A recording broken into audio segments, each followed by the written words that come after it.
Hello, statistics students. Mr. Guzzato here. Today's learning target is to talk about expected value. So if we look at this introductory problem, the Prova Insurance Company offers a homeowner's fire insurance policy. Their records indicate that during a year, the company will pay out the following amounts. They'll pay out $100,000, 0.0004. They'll pay out $50,000 with a probability of 0.002. Probability of 0.008 for a $25,000 payout, and so on. And if you look at the chart, I took the numbers that are in the paragraph and made them into this chart. So X represents the dollar amount that they're going to pay out, and then P is the probability.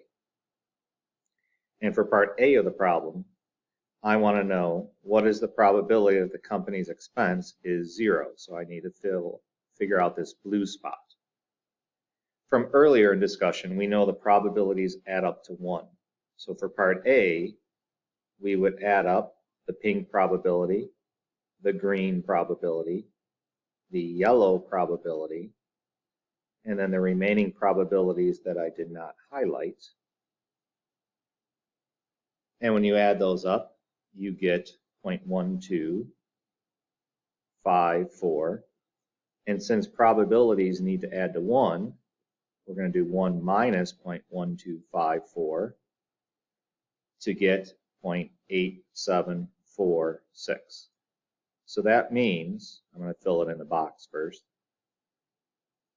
87.46% of the time, the company did not pay out to the given customer.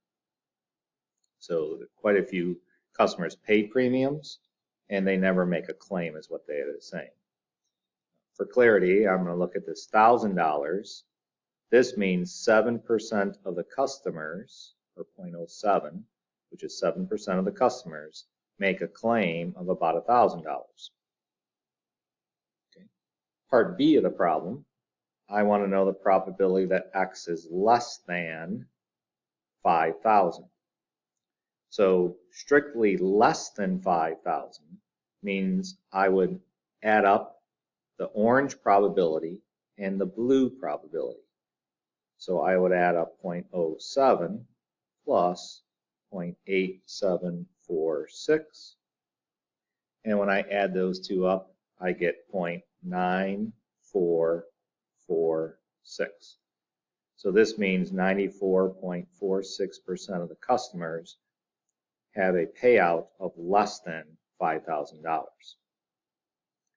In contrast, if you look at part C of the problem, I want to know the probability that X is less than or equal to $5,000.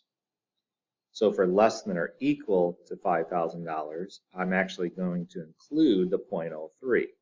So I would add up 0.03 plus 0.07 plus 0.8746, and adding those numbers up, I get 0.9746. So this means 97.46% of the customers have a claim less than or equal to $5,000. All right, part D of the problem, and scroll up just a little bit, says, what should the company charge for each fire policy so that the sum of the premiums will cover the expenses due to the claims? So if I look at the top of the paragraph, let's just assume that they have 10,000 customers. I'm trying to give you an idea of what this means. So let's assume that they have 10,000 customers. 0.0004 means 4 customers out of that 10,000 would have a large claim of 100,000. 0.002 means 20 customers had a claim of 50,000. This means 80 customers had a claim of 25,000. 150 customers had a claim of 10,000. 300 had a claim of 5,000. 700 had a claim of 1,000. And then using the chart, 8,746 had a claim of 0. So the concept of insurance is a lot of people will pay premiums, and a lot of those people, customers, will never utilize the insurance. Think about your car insurance. You pay a monthly car insurance, and sometimes you get in an accident and you make a claim. Most years, hopefully, you don't get into an accident and you don't make a claim, yet you still have to pay that insurance premium. So letter D is saying, how much should they charge? So back in chapter 1, what we have done, if you look at the top of the page, and we would have done 100,000 times 4. We would have done 50,000 times 20, 25,000 times 80, 100,000 times 150, and so on.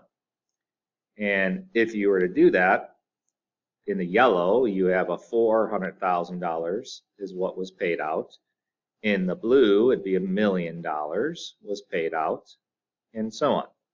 Once we got all those numbers, we would add them up, and then we would divide by the total number of customers. Well, there's a nice way of doing this on the calculator, so let me show you how to do that. And this is called expected value, or the mean. So on our calculator, what we're going to do is we're going to press Stat, Edit. And if you have some numbers in your list, you're going to go to the top of the list and just press Clear. That'll get rid of the numbers. So you go to the top of the list and press Clear and hit Enter. If for some reason you accidentally hit Delete, that list is going to go away.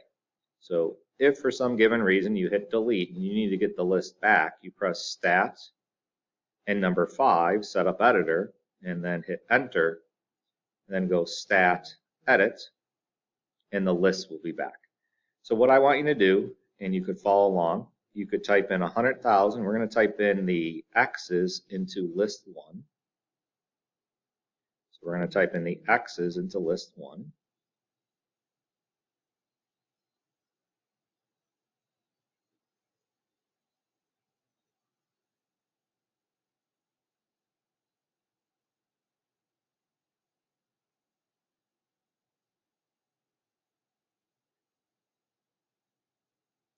And then in list 2, we're going to type in the probabilities. So 0.0004.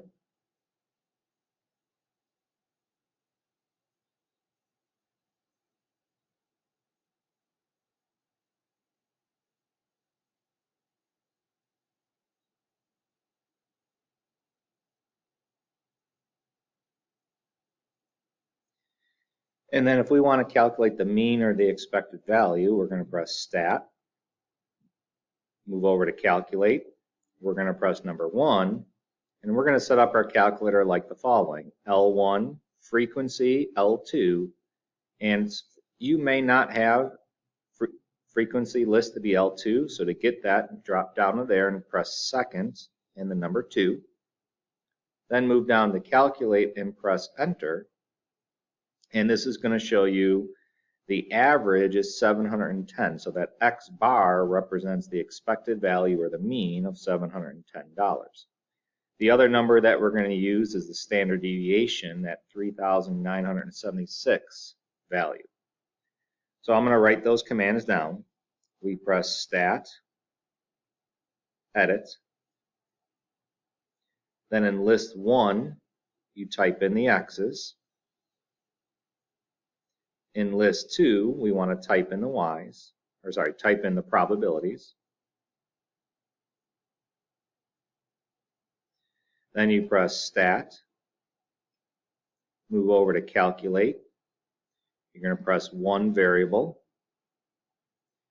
In list, you're going to say L1. In frequency list, you're going to say L2, and then you're going to move down to Calculate.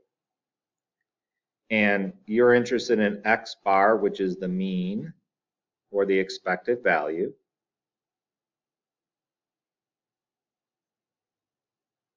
Which is $710. So the average claim is $710. The other number that we're interested in is the sigma, and that value of sigma was $3,976.92. And this represents the typical deviation from the mean.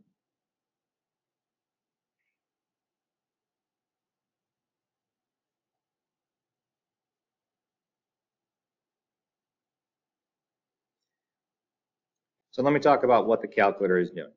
So in order to calculate the expected value or the mean, it takes every value of x and multiplies by the probability.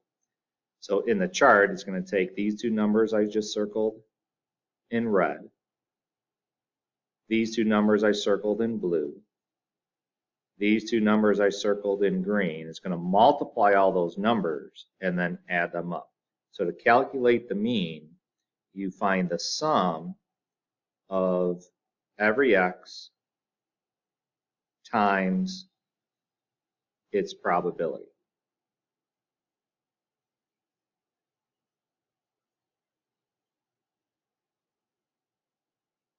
And that's called the expected value or the mean.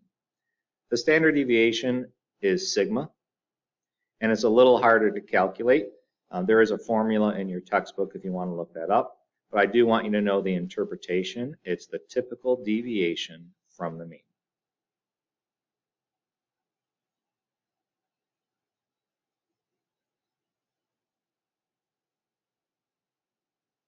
So we're going to do a couple examples to make sure that you understand the calculator commands and how to read the charts. So let's look at example number 2. So let's imagine a high school was chosen at random, and X is the number of languages spoken by a student. So here we can see in yellow the probability that a student knows one language is 0.63 or 63%. The probability that someone knows 2 languages is 0.295 or 29.5%, and so on. So question A says, is this a legitimate probability distribution? So in order to figure out if it's a legitimate probability distribution, we have to add all the probabilities and see if that's equal to 1. So if we add 0.630 plus 0.295, 0.065, 0.008, and 0.002, that is equal to 1, so this is legitimate. If you got the probabilities to add up to, say, 0.98, it would not be legitimate. Or if the probabilities added up to 1.07, it would not be legitimate. Part B of the problem says the probability that x is less than or equal to 2. Since it includes 2, we're going to add up the yellow probability plus the blue probability, because it includes 1 and 2. And when you add those up, you get 0.925. That means 92.5% of the students know 2 languages or less. The next problem here says the probability that x is greater than 4, and notice that's a strict greater than 4. So since it's greater than 4, we only want the 0.002. So the answer to part C is 0.002. In contrast, if I said the probability that x was greater than or equal to 4, then I would want the 4 or the 5, so I would add up 0.008 plus 0.002 to get 0.10. So I wanted to do a compare and contrast of a greater than and a greater than or equal. And then part D and E are the calculator activities to find the expected value and the mean. Now remember, part D and E are the expected value and standard deviation, and that's a calculator activity. Remember, expected value is x bar and standard deviation is sigma. So on our calculator, we're going to press Stat, Edit, and let's get rid of those numbers. So go to the top and press Clear, Enter. Move over to the top, Clear, Enter, and we're going to type in the x's into L1, so 1, 2, 3, 4, 5. And then in L2, we're going to type in the probabilities.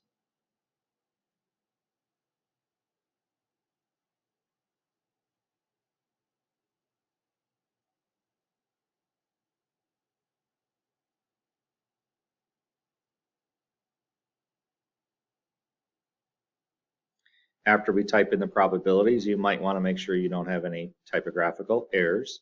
You press Stat, you go to Calculate, and you press one variable stat, and we have it set up L1, list 1, frequency list L2, move down to Calculate and press Enter. And your calculator shows you that the mean is 1.457, that's the top number, and the standard deviation is 0.6709. So X bar is 1.457, and this means the average number of languages a person knows or a person speaks is 1.457. Now, I understand that we don't know 1.4 languages. You typically know 1 or 2, but let's suppose that means like you're kind of in the process of learning a language. The standard deviation is 0.6709, and this represents the typical deviation from the mean.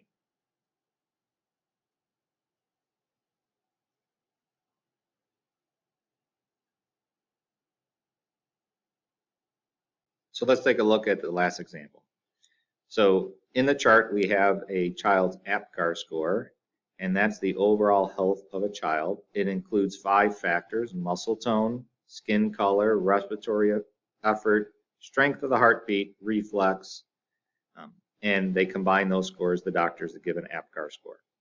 So the first thing we need to do is figure out the probability that x equals 9, this blue number. So if you remember, we need to add up all the probabilities and then subtract from 1. So when you add the numbers, so when you add 0.002 and so on, I'm going to write them down for you.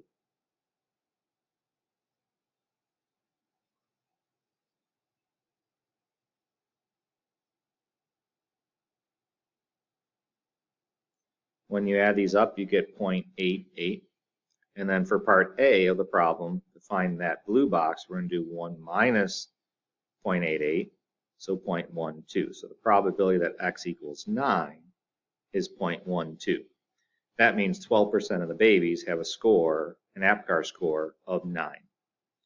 Just to do a quick review, if I said the probability that x is greater than or equal to, say, 8, I would want to add up 0.25 plus 0.12 plus 0.01, and when I do that, I get 0.38. That means 38% of the babies have an APGAR score of 8 or higher. In contrast, if I said probably that x was greater than 8, this time I'm not going to include 8, so that'd be 0.2 plus 0.01 or 0.13. That means 13% of the babies had an APGAR score of just 9 or 10. And then part B and C of the problem, we want to calculate the expected value or mean along with the standard deviation. So that becomes a calculator activity again. So on our calculator, we're going to press Stat, Edit, and we're going to type in the data. So after you type in the data, you press Stat, Calculate, one variable stats, and then you go down to Calculate. L1 and L2 needs to be the lists. And when you do that, you get x bar to be 7.16, and the standard deviation is 1.2524. So I'm going to write that down for part B. The expected value is 7.16. This represents the average APGAR score of the babies. Remember, average is the same as expected value. And then part C, the standard deviation is 1.2524. This is the typical distance from the mean.